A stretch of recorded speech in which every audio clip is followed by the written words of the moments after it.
for a check of your Fox 47 forecast. Fox 47 meteorologist Brian Bachman back with you for another look at your forecast on this Tuesday evening. Another refreshingly fall-like day across our neighborhoods, complete with a bit more in the way of sunshine compared to what we saw yesterday. However, another chilly night is ahead of us as skies are set to clear again going into the overnight period. Expect to wake up to another round of temperatures in the 40s first thing tomorrow morning.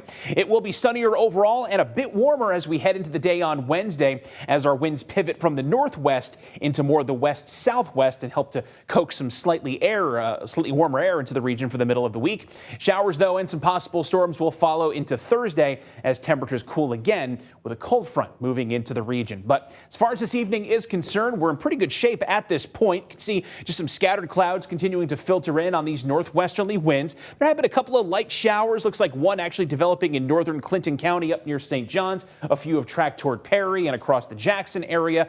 We'll deal with these on and off for the next hour or so, but any showers that do pass through our neighborhoods this evening will be minimally disruptive. The overall setup hasn't changed dramatically. We still have this large upper level low pressure system now over eastern Canada, close enough to us to keep us locked in this fetch of unseasonably cool air riding in on the northwesterly winds.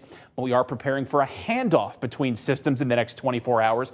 As the low continues farther away to the east tomorrow, it'll take this cooler fetch of air with it. High pressure over parts of Missouri and Iowa will shift a little farther south of us going into the day on Wednesday, transferring us more into a warm fetch of winds as winds pivot into the west and southwest and don't quite get us back to average temperatures for this point in August, but at least elevate us a bit more as we head toward the mid-70s. In fact, you can see the temperature profile here pretty distinctly between these two systems. Upper level low in this region of Canada, the cooler than average conditions kind of carved out nicely here over the Great Lakes and into parts of the Northeast. But here comes all the warm air we're talking about under the high pressure system over the nation's heartland.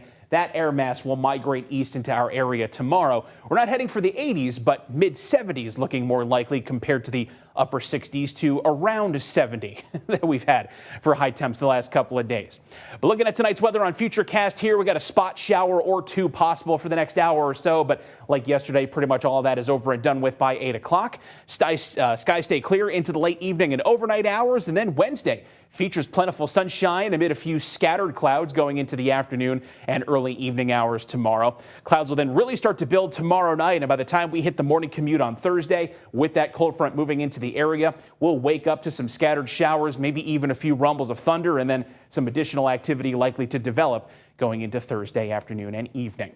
But for tonight, decreasing clouds, chilly again, low temp around 46 degrees as winds become calm. Then in your 7-day forecast, a high of 75 for tomorrow, partly cloudy skies ahead of upper 60s and soggier weather on Thursday. Labor Day weekend, though, looking great all the way through as highs gradually return to the 70s.